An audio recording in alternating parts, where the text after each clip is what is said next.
Beta একটি মানবাধিকার সংগঠন। অধিকার ভিত্তিক পন্থায় 1995 সাল থেকে আনুষ্ঠানিকভাবে দরিদ্র ও সুযোগ বঞ্চিত জনগোষ্ঠীকে সাংস্কৃতিক প্রণোদনায় সরাসরি সম্পৃক্ত করার মাধ্যমে দারিদ্র্য বিমোচন এবং মানবাধিকার প্রতিষ্ঠায় বিভিন্ন উন্নয়ন কর্মসূচি পরিচালনা করে আসছে। তারই ধারাবাহিকতায় বিটা 2010 সাল থেকে সেভ দ্য চিলড্রেনের সহায়তায় এবং আইকিয়া ফাউন্ডেশনের আর্থিক সহায়তায় বান্দরবান জেলায় improved educational services for children of ethnic groups in CHT শীর্ষক প্রকল্প বাস্তবায়ন করছে, যাতে নৃগোষ্ঠীর শিশু, কিশোর কিশোরী ও যুবাদের বাস্তবমুখী শিক্ষা এবং মর্যাদাপূর্ণ কর্মসংস্থানের সুযোগ তৈরিতে প্রাধান্য দেওয়া হয়েছে।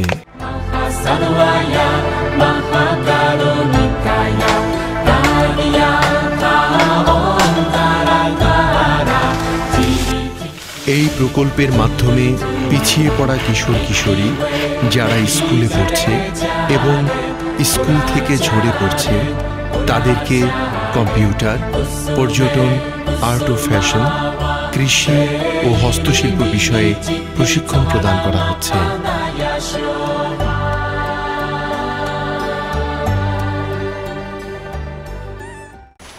আমি আগে ক্লাস 3 থেকে পড়েছি, টাকার কারণে পড়তে পারি না। বিটার সাথে যুক্ত হওয়ার পরে এখন ভালো লেখাপড়া করছি, এখন ক্লাস 5-এ উঠছি।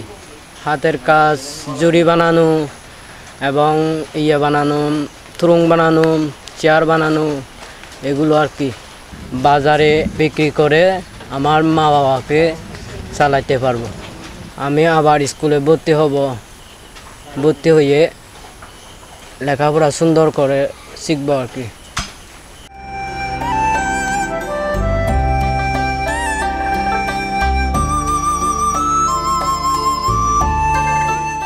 Bukan jangan bidat ku loya lola suge puasa biagung ya puasa ro akung yak shiro alok tete ikiju ude alot kula ro shiro kung ponya sang tegete ponya sangete ate alam lalok cha yasro ukong re। তাদের তৈরি হস্তশিল্প ও কৃষিজাত পণ্যের প্রসারের উদ্যোগ গ্রহণ করা হয়েছে। যেসব কাঁচামাল সহজে পাওয়া যায় সেসব সহজলভ্য উপকরণগুলো দিয়ে পণ্য তৈরি করা হচ্ছে। স্থানীয়ভাবে প্রাকৃতিক উপাদান থেকে উপকরণ সংগ্রহ করা হচ্ছে,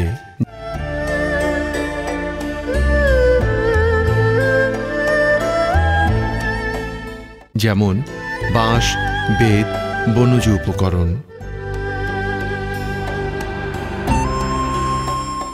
এই উপাদানগুলোকে কাজে লাগিয়ে বিভিন্ন প্রক্রিয়ায় দৃষ্টিনন্দন উপকরণ তৈরির জন্য উপযোগী করে তোলা হচ্ছে।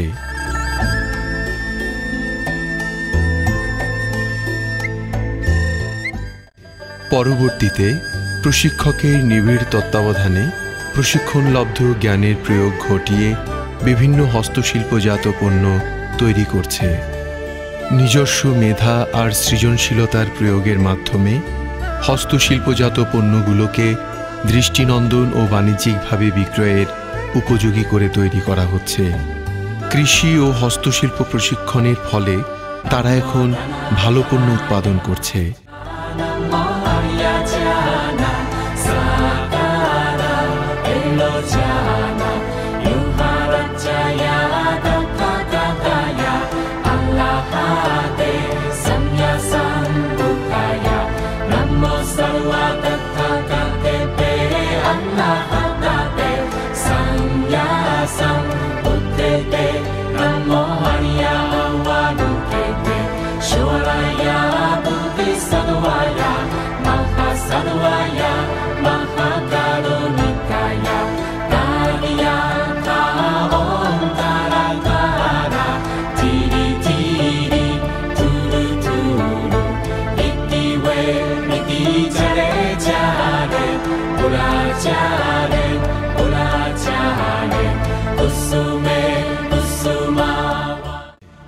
প্রতিটি পণ্যের মধ্যে নৃতাত্ত্বিক জনগোষ্ঠীর সংস্কৃতি এবং ঐতিহ্য ফুটে উঠেছে।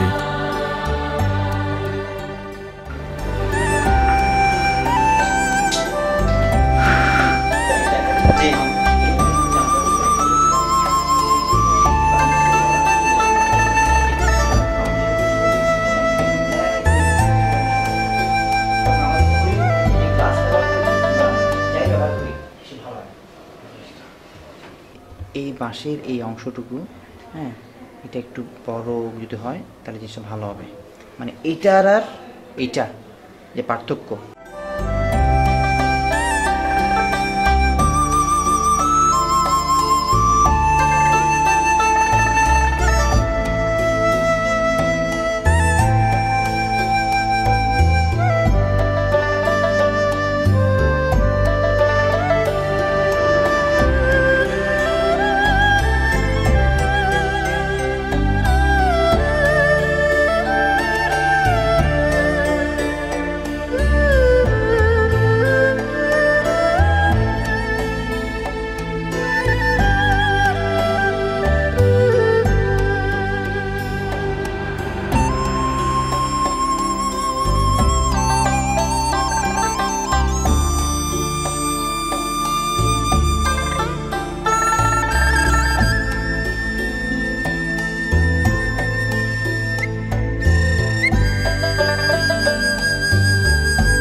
পাহাড়ি মেয়েরা আর্ট ও ফ্যাশন বিষয়ে বিটার কাছ থেকে প্রশিক্ষণ পেয়ে তারা এখন স্থানীয়ভাবে তৈরি কাপড় দিয়ে বিভিন্ন জিনিসপত্র প্রস্তুত করছে।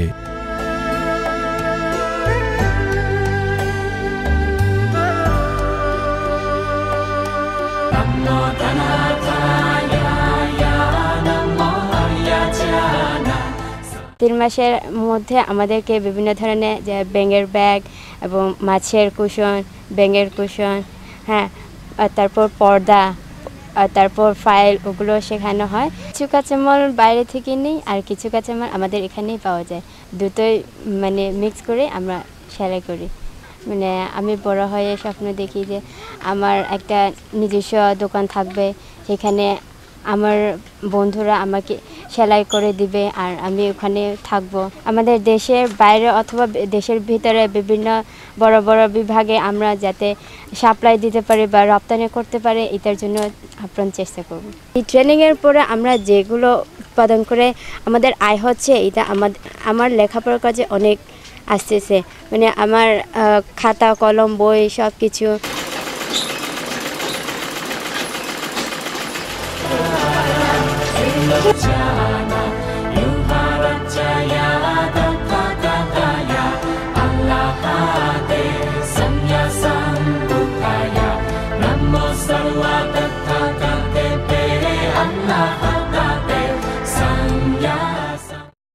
আগে আমি যে টেকনিক্যালে পড়তাম ওখানেও গার্মেন্টস আছে, তো আমি ওখানেও একটু একটু পারি, তবে আবার মানে পুরোপুরিভাবে পারি না। তো বিটারে এসে আমি আর্ট অ্যান্ড ফ্যাশনে হস্তশিল্পের কাজ পুরোপুরি করতে পারি। এখন ভালো করে সেলাই করতে পারি। তো ওগুলো সেলাই করে আমরা যে টাকা পাই ওই টাকাগুলো আমি লেখাপড়া খরচের মধ্যে দিই। আমি বাড়ি থেকে এখন ওই খরচগুলো নিই না। আমার স্বপ্ন হচ্ছে পাড়ার একটা দোকান দিব। তো ওই দোকানে কিছু পাড়ার মেয়েদেরকে ওখানে রাখবো। তো আমি যেগুলা সেলাই করতে পারি ওগুলা আমি ওই পাড়ার মেয়েদেরকে শেখাবো প্রথমে। তো ওরা ওগুলা সেলাই করবে আর বিভিন্ন জায়গা থেকে অর্ডার নেবে। পরবর্তীতে এই পণ্যগুলো নিজস্ব বিক্রয় কেন্দ্রে পাঠানো হয়ে থাকে।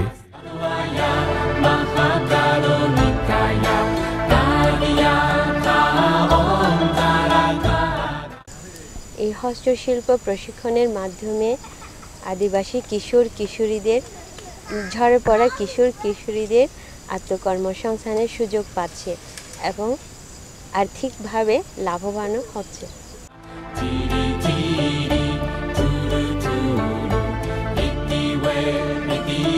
কিশোর কিশোরীদের তৈরিকৃত পণ্যগুলো পর্যটক সহ সাধারণ মানুষের কাছে ব্যাপক চাহিদা সৃষ্টি করেছে।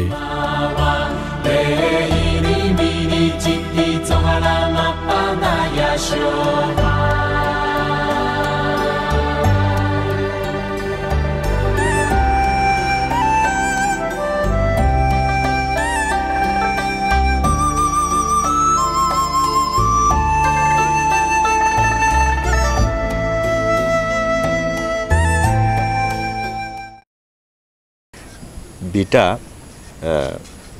আমাদের আদিবাসী শিশুদের কর্মমুখী পড়ালেখা এবং কারিগরি শিক্ষায় দক্ষতার জন্য আমাদের বিভিন্ন ট্রেড কোর্সের ব্যবস্থা করেছেন। এখানে রয়েছে আপনার কৃষি ক্ষেত্রে এবং হস্তশিল্প ক্ষেত্র এবং আপনার কম্পিউটার কোর্স, আরও রয়েছে আর্ট অ্যান্ড ফ্যাশন। এই যে আমাদের বান্দরবানে বিভিন্ন প্রাকৃতিক উপাদান রয়েছে, সেই উপাদানগুলো দিয়েই কিন্তু আমরা বিভিন্ন পণ্য উৎপাদন করছি এবং আমাদের শিশুদেরা এই পণ্যগুলো তৈরি করার জন্য খুব উৎসাহী এবং সেই পণ্যগুলো তারা হস্তশিল্প ট্রেনিংয়ের মাধ্যমে এই পণ্যগুলো তারা উৎপাদন করতেছে। আমি একজন ইনস্ট্রাক্টর হিসেবে আমি মনে করি যে লেখাপড়ার পাশাপাশি আমাদের এই আদিবাসী শিশুদের বিভিন্ন কারিগরি শিক্ষায় দক্ষতা হওয়া দরকার। এই যে একটি গ্রাম একটি পণ্য এর আওতায় আমাদের আদিবাসী শিশুরা বিভিন্ন পণ্য উৎপাদন করছে। এই পণ্যগুলো আমাদের বিভিন্ন জেলায় এবং দেশ বিদেশেও যদি আমরা এই পণ্যগুলো বাজারজাত করতে পারি তাহলে শিশুদের আর্থিক সহায়তা লাভ হবে, তাদের পড়াশোনার খরচ তারা নিজেরাই বহন করতে পারবে এবং অন্যান্য সহযোগিতা বলতে গেলে তাদের পরিবারের সাহায্যও তারা করতে পারবে। এতে আমাদের আদিবাসী শিশুরা উন্নয়নের পথে এগিয়ে যাবে। ইতোমধ্যে বান্দরবান শহরের মধ্যম পাড়ায় রাজার মাঠ সংলগ্ন স্থানে ইংমাক, যার বাংলা অর্থ স্বপ্ন নামক একটি হস্তশিল্পের প্রদর্শনী ও বিক্রয় কেন্দ্র স্থাপন করা হয়েছে।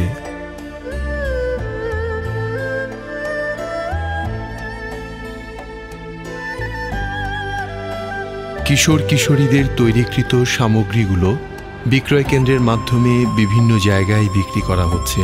বিক্রিত পণ্যের টাকা দিয়ে তারা তাদের লেখাপড়ার খরচ চালাচ্ছে। প্রয়োজনে পরিবারে স্বল্প পরিমাণে আর্থিক সহায়তা করতে পারছে।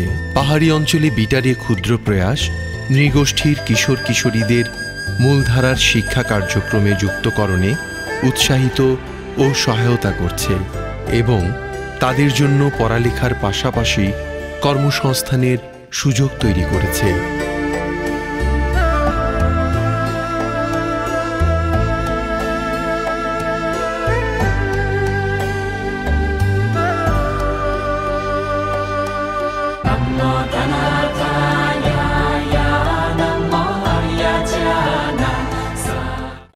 কি পাহাড়ি পণ্যের প্রতি শহরতলির মানুষের সবসময় একটি আকর্ষণ থাকে, আর এই পণ্যগুলো যখন একটু উৎকৃষ্ট মানে পরিণত হয়ে যখন আমাদের শহরতলির মানুষের কাছে পৌঁছাবে কিংবা শোরুমগুলোতে পৌঁছাবে, এর একটি অন্য রকমের চাহিদা থাকবেই।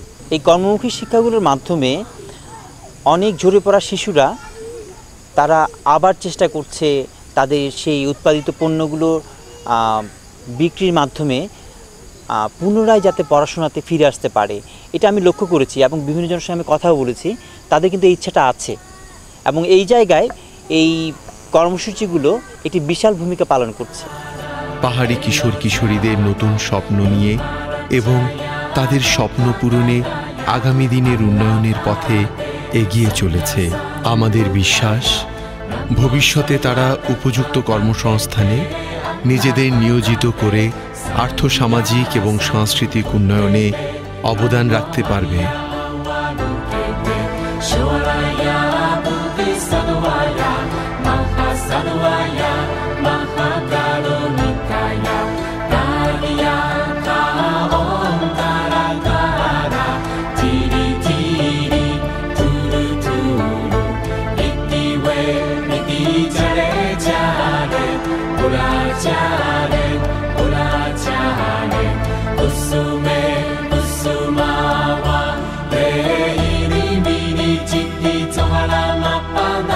Sure.